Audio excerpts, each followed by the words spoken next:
ശബരിമല സ്വർണ്ണ കവർച്ചാ കേസിൽ സിപിഎമ്മിന്റെ പ്രതിരോധങ്ങളെല്ലാം പാളിപ്പോകുന്ന കാഴ്ചയാണ് ഇപ്പോൾ ഏറ്റവും ഒടുവിൽ മുൻ ദേവസ്വം ബോർഡ് അംഗം എൻ വിജയകുമാറിന്റെ അറസ്റ്റിലൂടെ കാണുന്നത്.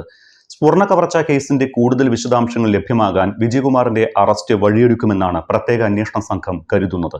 വിജയകുമാറിന്റെയും മറ്റൊരു ദേവസ്വം ബോർഡ് അംഗമായിരുന്ന കെ.പി. ശങ്കരദാസിന്റെയും അറസ്റ്റ് വൈകുന്നതിൽ അന്വേഷണത്തിന് മേൽനോട്ടം വഹിക്കുന്ന ഹൈക്കോടതി SITയെ രൂക്ഷമായി വിമർശിക്കുകയും ചെയ്തിരുന്നു.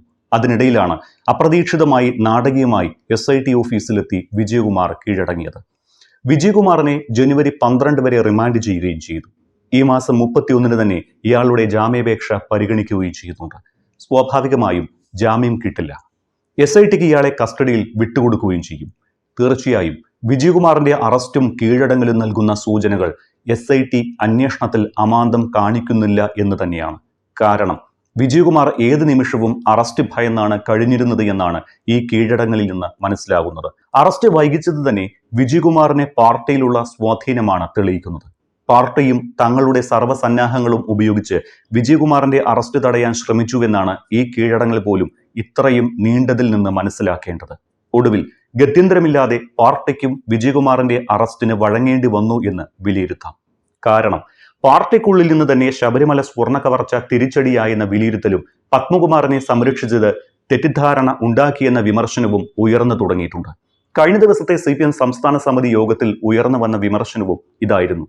2019 പത്മകുമാർ ദേവസ്വം ബോർഡ് പ്രസിഡന്റായിരുന്ന സമയത്ത് ദേവസ്വം ബോർഡിൽ അംഗമായിരുന്നു N വിജയകുമാർ. അതുകൊണ്ട് തന്നെ വിജയകുമാറിന്റെ അറിവില്ലാതെ പങ്കാളിത്തമില്ലാതെ സന്നിധാനത്ത് ഒന്നും നടന്നിരിക്കില്ല എന്ന് വ്യക്തമാണ്. മാത്രമല്ല പത്മകുമാർ നൽകിയ മൊഴിപ്രകാരം എന്തിനും ദേവസ്വം ബോർഡ് അംഗങ്ങളുടെ കൂട്ടുത്തരവാദിത്വമില്ലാതെ ഒന്നും നടക്കില്ല. ബോർഡ് അംഗങ്ങൾ കൂടി അറിഞ്ഞാണ് ഫയലുകൾ ഒപ്പിടുന്നത് എന്നായിരുന്നു അന്ന് പത്മകുമാർ പറഞ്ഞ മൊഴി. അതായത് ശബരിമല സന്നിധാനത്തെ സ്വർണ്ണപ്പാളികൾ പുറത്തേക്ക് കടത്താനെടുത്ത തീരുമാനത്തിലടക്കം ബോർഡ് അംഗങ്ങളായ വിജയകുമാറും ശങ്കരദാസും ഒപ്പുവെച്ചിരിക്കാനാണ് സാധ്യത. ഇതിനിടെ വിജയകുമാർ നൽകിയ മൊഴി പത്മകുമാറിനെയും പാർട്ടിയെയും വെട്ടിലാക്കുന്നതാണ്. ശബരിമല സ്വർണ്ണക്കൊള്ളയിൽ എല്ലാ തീരുമാനങ്ങളും പത്മകുമാറിൻ്റെതാണ് എന്നാണ് വിജയകുമാർ മൊഴി നൽകിയത്. സഖാവ് പറഞ്ഞു, താൻ ഒപ്പിട്ടു എന്നാണ് വിജയകുമാറിന്റെ മൊഴി. സ്വർണ്ണപ്പാളി പുതുക്കുന്ന കാര്യം ബോർഡ് യോഗത്തിൽ പത്മകുമാർ പറഞ്ഞപ്പോൾ മറ്റൊന്നും വായിക്കാതെ ഒപ്പിട്ടെന്നാണ് വിജയകുമാർ SITയെ അറിയിച്ചിരിക്കുന്നത്.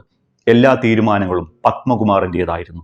തീരുമാനങ്ങൾ എടുക്കാൻ അദ്ദേഹത്തിന് അറിയാം. സഖാവ് പറഞ്ഞതുകൊണ്ട് ഞാൻ ഒപ്പിടുകയാണ് ചെയ്തത്. സ്വർണ്ണപ്പാളി പുതുക്കുന്ന കാര്യം സഖാവ് ബോർഡിൽ പറഞ്ഞു. അദ്ദേഹത്തെ വിശ്വസിച്ച് മറ്റൊന്നും വായിക്കാതെ താൻ ഒപ്പിട്ടു. ഇനിയും പുറത്തു നിന്നാൽ സർക്കാരിന് നാണക്കേടായതുകൊണ്ടാണ് കീഴടങ്ങിയത് എന്നുമാണ് വിജയകുമാറിന്റെ മൊഴി. അതേസമയം ഔദ്യോഗിക കൃത്യനിർവഹണത്തിൽ മുൻ ബോർഡ് അംഗം വിജയകുമാർ വീഴ്ച വരുത്തിയതായാണ് റിമാൻഡ് റിപ്പോർട്ടിൽ പറയുന്നത്. ഉണ്ണികൃഷ്ണൻ പോറ്റിയെ അതിരുവിട്ട് സഹായിക്കാൻ ദേവസ്വം മാനുവൽ തിരുത്തി. മാനുവൽ തിരുത്തിയതിൽ പത്മകുമാറിനും N വിജയകുമാറിനും K.P. ശങ്കരദാസിനും പങ്കുണ്ട് എന്ന് റിമാൻഡ് റിപ്പോർട്ടിൽ പറയുന്നു.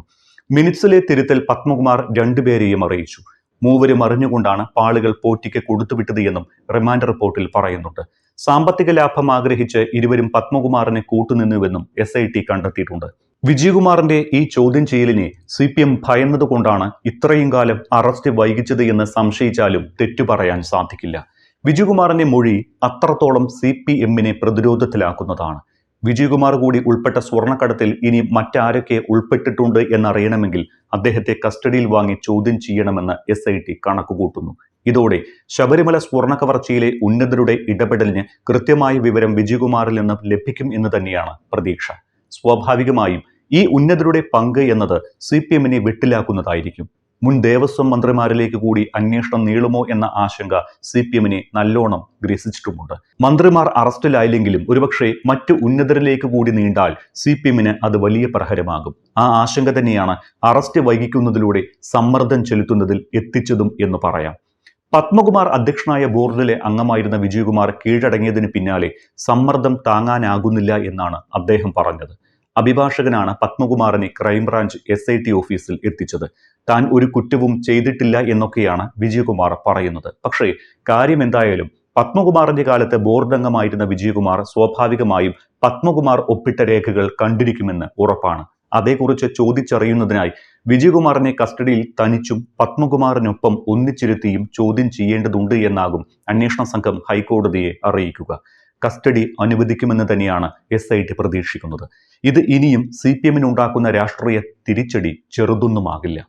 കാരണം വിജയകുമാർ CPM പ്രതിനിധിയാണ്. ഇനി അറസ്റ്റിലാകാനുള്ള ശങ്കരദാസ് ആകട്ടെ CPI പ്രതിനിധിയും. വീണ്ടും ഒരു നേതാവ് കൂടി പിടിയിലായത് കേസിൽ CPMന്റെ പ്രതിരോധങ്ങളും ന്യായീകരണങ്ങളും വൃഥാവിലാക്കും. ഇപ്പോൾ തന്നെ ശബരിമല കേസ് തിരിച്ചടിച്ചുവെന്ന് പാർട്ടി സംസ്ഥാന സമിതിയിലെ നേതാക്കൾക്ക് പൊതുവികാരമുണ്ട്. ശങ്കരദാസും വിജയകുമാറും പാർട്ടിയിൽ അത്യാവശ്യം സ്വാധീനമുള്ളവരായിരുന്നു. അതുകൊണ്ടാണ് അറസ്റ്റ് നീട്ടിവെച്ചത്. ഇരുവരെയും അറസ്റ്റ് ചെയ്യാത്തത് എന്താണ് എന്ന് ഹൈക്കോടതി രൂക്ഷമായി വിമർശിക്കുകയും ചെയ്തതാണ്. ഇതെല്ലാം കൂട്ടി വായിക്കുമ്പോൾ അറസ്റ്റ് ഉണ്ടാകുമെന്ന് പേടിച്ച് വിജയകുമാർ കീഴടങ്ങിയത് തന്നെയാണ് എന്ന് വ്യക്തം. അന്വേഷണം ഹൈക്കോടതിയുടെ ചടുല നീക്കം കൊണ്ട് ശക്തമായി മുന്നോട്ട് തന്നെ നീങ്ങുകയാണ്. അതേസമയം അന്വേഷണത്തിൽ SIT അമാന്തം കാണിച്ചെന്ന ആരോപണത്തിനും വസ്തുത ഇല്ലെന്നും ഇതോടെ തെളിഞ്ഞു. വിജയകുമാറിന്റെ അറസ്റ്റിന് പിന്നാലെ നടക്കാൻ പോകുന്ന ശങ്കരദാസിന്റെയും അറസ്റ്റോടെ SIT അന്വേഷണം അടുത്ത കടമ്പയിലേക്ക് കടക്കുമെന്നാണ് കരുതുന്നത്. അക്കാലയളവിൽ അഥവാ ശബരിമലയിൽ നിന്ന് സ്വർണ്ണപ്പാളികൾ കടത്തപ്പെട്ടു എന്ന് കരുതുന്ന സമയത്ത് ദേവസ്വം മന്ത്രിമാരായിരുന്നവരെയൊക്കെ അറസ്റ്റ് ചെയ്യേണ്ടി വരുമോ? ഉന്നതങ്ങളിലുള്ള വൻ അറസ്റ്റുകളോടെ അന്വേഷണത്തിലെ അറസ്റ്റ് എന്ന കടമ്പയും അവസാനിക്കുമെന്നാണ് കരുതുന്നത്. 14 പേരോളം ഇതുവരെ അറസ്റ്റിലായവരിൽ ഭൂരിഭാഗം ആളുകളും ചെറിയ മീനുകളാണ്. വൻ സ്രാവുകൾ കൂടി പിടിയിലാകുന്നതോടെ പിന്നീട് അറസ്റ്റ് അവസാനിക്കുമെന്ന് കരുതാം. ശബരിമല സ്വർണ്ണക്കൊള്ള കേസിൽ ബോർഡിലെ എല്ലാ അംഗങ്ങൾക്കും തുല്യ ഉത്തരവാദിത്തമുണ്ടെന്ന് ഹൈക്കോടതി കഴിഞ്ഞ ദിവസം നിരീക്ഷിച്ചിരുന്നു. ഇത് ശങ്കരദാസിനും വിജയകുമാറിനും കൂടി ബാധകമാണ്. ശങ്കരദാസിലേക്കും വിജയകുമാറിലേക്കും അന്വേഷണം എത്താത്തതിൽ SIT ഹൈക്കോടതി രൂക്ഷമായി വിമർശിക്കുകയും ചെയ്തു. ഇതേ തുടർന്ന് അറസ്റ്റിന് സാധ്യത തെളിഞ്ഞതോടെയാണ് ഇരുവരും മുൻകൂർ ജാമ്യത്തിന് നീക്കം നടത്തിയത്. ശങ്കരദാസിനെയും വിജയകുമാറിനെയും ചോദ്യം ചെയ്യലിന് ഹാജരാകാൻ ആവശ്യപ്പെട്ട് SIT നോട്ടീസ് നൽകിയിരുന്നുവെങ്കിലും ഇരുവരും ഹാജരായിരുന്നില്ല. മുൻകൂർ ജാമ്യ ഹർജി കൊല്ലം കോടതിയിൽ വിജയകുമാർ നൽകിയിരുന്നുവെങ്കിലും SIT അറസ്റ്റിലേക്ക് കടക്കുകയായിരുന്നു. എന്നാൽ അറസ്റ്റ് നടക്കുന്നതിന് മുൻപേ തന്നെ വിജയകുമാർ അഭിഭാഷകനൊപ്പം എത്തി കീഴടങ്ങി. കോടതിയിൽ നൽകിയ മുൻകൂർ ജാമ്യാപേക്ഷ വിജയകുമാർ പിൻവലിക്കുകയും ചെയ്തു. K. രാഘവന്റെ ഒഴിവിലേക്ക് CPMന്റെ പ്രതിനിധിയായാണ് ദേവസ്വം ബോർഡിൽ വിജയകുമാർ തെരഞ്ഞെടുക്കപ്പെട്ടത്. വിജയകുമാറിന്റെ കൂടി അറിവോടെ നടന്ന സ്വർണ്ണക്കടത്ത് എന്ന് പത്മകുമാർ പറഞ്ഞ മൊഴികളിലുള്ളത് സത്യമാണ് എന്ന് കണ്ടെത്തിയാൽ വിജയകുമാറിന്റെ കുരുക്കുമുറുക്കും. അത് അക്ഷരാർത്ഥത്തിൽ CPMനെ പ്രതിരോധത്തിലാക്കുകയും ചെയ്യും.